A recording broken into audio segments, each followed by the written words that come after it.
Venner, det jeg skal fortelle dere skjedde I går kveld her I Oslo, og jeg har ikke klart å sove siden.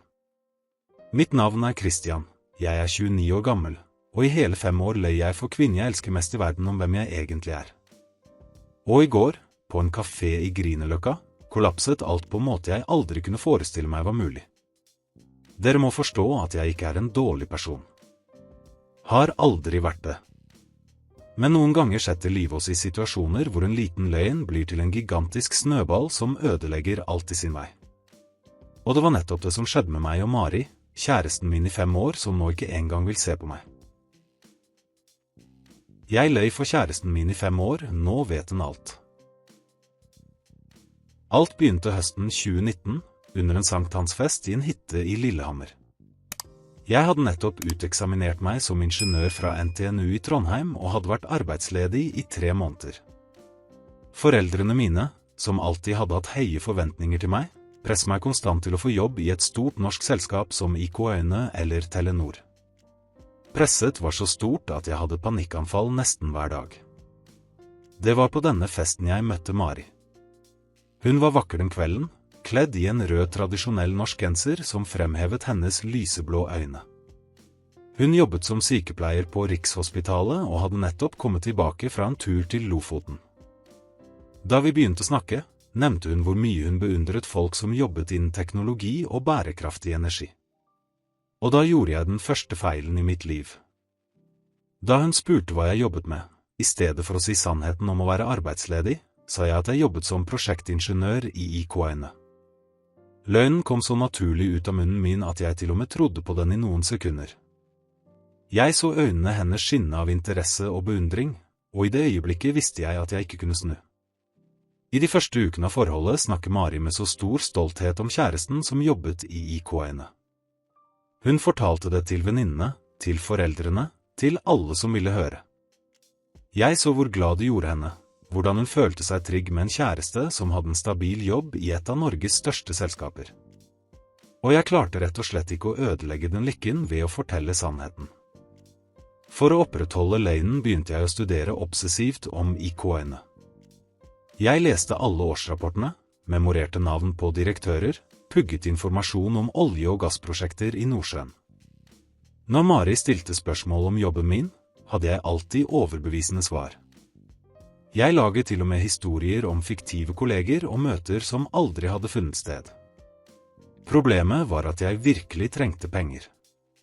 Foreldrene mine hadde sluttet å hjelpe meg økonomisk fordi de trodde jeg tjente godt I IKN. Så jeg begynte å jobbe I hemmelighet som matbud for Foodora om kvelden og I helgene. Jeg sa til Mari at jeg jobbet overtid eller hadde spesielle prosjekter å fullføre hjemme. Under den harde vinteren 2020, da Oslo var dekket av snø og temperaturene nådde -20 grader, syklet jeg rundt I byen og leverte hamburgere og pizza mens Mari trodde jeg satt komfortabelt på et oppvarmet kontor og planla oljeplattformer. Noen kvelder kom jeg hjem med frosne hender og rødt ansikt av kulde, og måtte finne på unnskyldninger om å ha gått lenge fra jobb til T-banen. Løgnen vokste som en svulst. Da Mari foreslo at vi skulle på ski til Trysil under vinterferie, måtte jeg late som om jeg ikke kunne fordi jeg hadde et akutt prosjekt på selskapet. Sannheten var at jeg ikke hadde råd til turen. Når hun ville spise middag på dyre restauranter som Momo eller Kontrast, fant jeg alltid en unnskyldning om å spare til fremtiden vår. I 2021 begynte Mari å snakke om giftermål. Hun sa hun ønsket en tradisjonell norsk seremoni I en gammel stavkirke, etterfulgt av en mottakelse på et hotell med utsikt over fjordene. Hun snakket om hvor perfekt det ville være å få barn med noen som hadde en stabil og suksessfull karriere. Hvert ord var som et knivstikk I hjertet mitt, fordi jeg visste at alt var basert på en gigantisk løgn. Da ble situasjonen enda mer komplisert. Mari foreslo at jeg skulle møte foreldrene hennes, som bodde I Bergen. Hun hadde allerede fortalt så mye om min antatte jobb I IKN at de var ivrige etter å møte ingeniørsvigersønnen.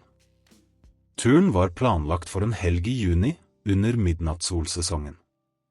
Jeg kunne ikke avlyse uten å vekke mistanke, så jeg begynte å forberede meg febrilsk. Jeg kjøpte dyre dresser med pengene jeg hadde spart fra leveranser. Jeg øvde på historier om Equinor-prosjekter til jeg kunne fortelle dem I søvne. Jeg laget til og med et falskt visitkort på en diskret trykkerier i Oslo sentrum. Møtet med foreldrene hennes var et mareritt.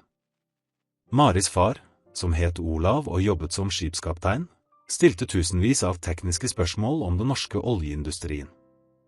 Heldigvis hadde jeg studert så mye at jeg klarte å svare på de fleste spørsmålene.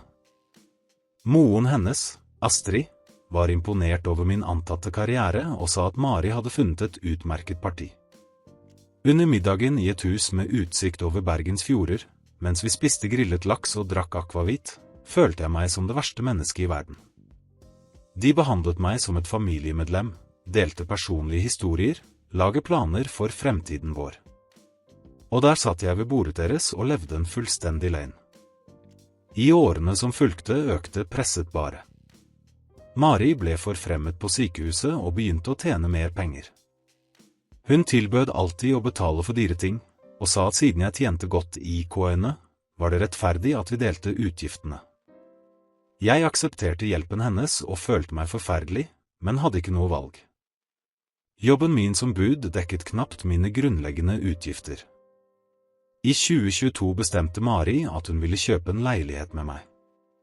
Hun hadde sparepenger og forventet at jeg også bidro med et betydelig beløp til forskuddet. Da nesten fikk jeg et nervøst sammenbrudd. Hvordan skulle jeg forklare at jeg ikke hadde spart penger etter 3 år med å angivelig jobbe i et av Norges største selskaper? Jeg begynte å jobbe enda flere timer med leveranser.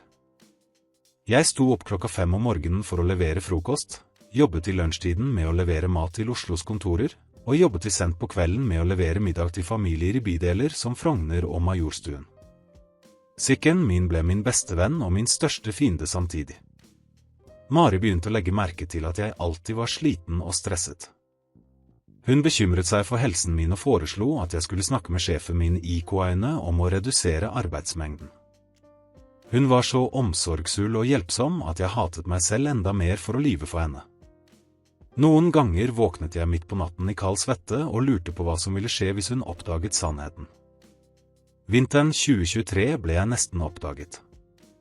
Mari gikk forbi Jernbanetorget da hun så meg levere mat på sykkel i arbeidstiden da jeg angivelig skulle vært på jobb i IK-ene. Heldigvis hadde jeg på en stor hjelm og en jakke med hette, så hun kjente meg ikke helt igjen. Men hun ringte meg den kvelden og spurte om jeg hadde en tvillingbror, fordi hun hadde sett noen som lignet akkurat på meg på sykkel i sentrum. Jeg lo og sa at mange sa jeg hadde et vanlig norsk ansikt, at det sikkert bare var noen som lignet på meg. Men den natten så jeg knapt, vel vitende om at jeg gikk på et stadig tynnere tei. I 2024 nådde situasjonen grensen. Mari begynte å planlegge forlovelsesseremonien hvor hun ville at jeg skulle invitere kollegene mine fra IK-ene. Hun hadde organisert alt til å skje på Hotell Continental, et av Oslos mest luksuriøse, og forventet at mine antatte arbeidskollegaer skulle være til stede for å møte den fremtidige kon til ingeniør Christian. Da visste jeg at jeg ikke kunne opprettholde løgnen lenger. Men jeg var så desperat at i stedet for å fortelle sannheten, begynte jeg å finne på unnskyldninger om kollegene mine. Jeg sa at de alle reiste til oljeplattformer i Nordsjøen eller hadde viktige familieforpliktelser. Mari var skuffet, men forsto det. Hun var alltid en forståelsesfull og omsorgsfull person, egenskaper som gjorde skylden min enda mer smertefull. Hun fortjente så mye mer enn en kjæreste som lurte henne hver dag i 5 år. Slutten kom i går på en måte jeg aldri hadde forestilt meg. Mari og jeg drakk kaffe på Fuglen, en av de mest sjarmerende kaféene i Grünerløkka, da hun fikk en telefon fra sin beste venninne, Ingrid. Ingrid jobbet i HR-avdelingen i IK-ene og hadde nettopp blitt forfremmet til en stilling som ga henne tilgang til registrene over alle selskapets ansatte. Under samtalen, som Mari satte på høyttaler fordi det handlet om forberedelsene til Ingrids bursdagsfest, nevnte hun tilfeldig at hun hadde søkt opp navnet mitt i selskapets system for å sende meg en bedriftsinvitasjon. Og så kom setningen som ødela livet mitt. Mari, hvor merkelig.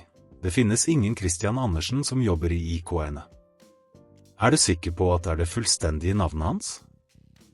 Stillheten som fulgte var øredøvende. Mari så på meg med et uttrykk av total forvirring, mens hun fortsatt holdt telefonen. Ingrid fortsatte å snakke på andre siden av linjen og sa at hun hadde sjekket 3 ganger og at det definitivt ikke var noen ingeniør med mitt navn i selskapet. Jeg følte blodet renne fra ansiktet. Hendene mine begynte å skjelve, og jeg fant ikke ord. Mari la langsomt på røret og så på meg med sine blå øyne fulle av tårer som ennå ikke hadde begynt å falle. «Christian», sa hun med en stemme jeg aldri hadde hørt før, en kald og fjern stemme, «kan du forklare meg hva som skjer her?» Og da kollapset alt. 5 år med løgner, 5 år med teater, 5 år med dobbeltliv kom til en slutt på en kafé i Grünerløkka en torsdagskveld. Jeg begynte å stamme og prøvde å finne enda en løgn som kunne redde situasjonen, men Mari avbrøt meg. «Nei», sa hun og løftet hånden. «Jeg vil ikke ha flere løgner. Jeg vil ha sannheten. Den fullstendige sannheten. Nå?» Så fortalte jeg alt. Om å være arbeidsledig da vi møttes. Om å jobbe som matbud i 5 år. Om å studere obsessivt om IQ-ene for å opprettholde løgnen. Om å late som om jeg hadde penger når jeg ikke hadde noe. Om å lyve for foreldrene hennes, vennene hennes, for henne hver dag i 5 år. For hvert ord som kom ut av munnen min, så jeg Mari bli knust. Tårer rant nedover ansiktet hennes, men hun laget ingen lyd. Hun bare så på meg som om hun så en fremmed, noen hun aldri virkelig hadde kjent. Da jeg var ferdig med å fortelle alt, var Mari stille i lange minutter. Kaféen fortsatte å være travet rundt oss, med folk som lo og snakke, men